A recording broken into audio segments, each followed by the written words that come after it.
Hey everyone! If you're looking to get a Canva Pro team invite link, you're in the right place. In this video, I'll walk you through the simple steps to grab that link and share it with your team or friends. Let's get started. First, open any web browser on your laptop, PC, or even your phone. The process is the same across devices. Head over to canva.com and make sure you're logged into your account.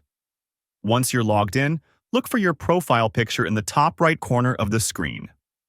Click on the small drop-down menu next to it. From the drop-down menu, select the option that says Refer Friends. Here's the deal. Canva Pro isn't free, but you can get a free trial or rewards by referring friends. When your friends sign up for Canva Pro using your link, you both get rewarded. On the Refer Friends page, you'll see a unique invite link.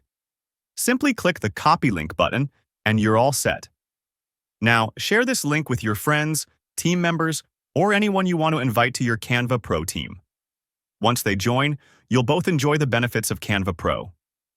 And that's it. If you're ready to create stunning designs, try Canva Pro for free. Link in the description. If you find this video helpful, don't forget to subscribe to our channel for more tutorials. Thanks for watching.